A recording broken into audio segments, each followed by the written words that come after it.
நான் சொல்றதை கேளு ப்ரோ. இந்த சாவி சைஸ்ல ஒரு குச்சியை மட்டும் கண்டுபிடிச்சிட்டோன்னா இந்த பூட்டை உடைச்சு அந்த இருக்க புளிய மரத்தை போய் பார்க்கலாம். என்ன மரம்?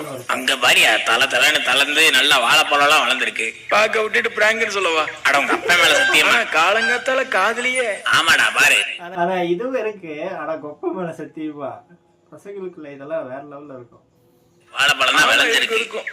பல்லு விளக்கலையா ப்ரோ? ஆத்தாடி ஆத்த கப்படிக்குது. கன்ஃபார்மாவா? நான் ஒண்ணு ஊதலையா ஊத்த புள்ளோட. அப்படியா? அடச்ச பேஸ்ட் வாங்க மறந்துட்டேங்கிறதுனால பல்லு விளக்கல. ரொம்ப இல்ல 6 மாசம் மாத்தேன். 6 மாசம். நாளைக்கு பேஸ்ட வாங்கி தேய்ச்சி விட்டுறேன். இனி பெனாயில தான் தேய்க்கணும். சோக்கடிக்கிறேன் நல்லா. என்ன இருந்தாலும் ப்ரோ நண்பர்களாவே புரண்டு இங்கே புழங்கிட்டு இருக்கோம். நீ கொடுத்து வச்சிருக்கணும்டா. கொடுத்து வைக்கலாம். அதுக்குன்னு தொடையில கை வைக்கிறது. அதுக்கு பேரு வேற. என்ன தமாசு? அவளே கொடுத்தாலும் அவளே என்ன சோக்கர் ராணி சோக்கர். சரி பேஸ்ட் கூட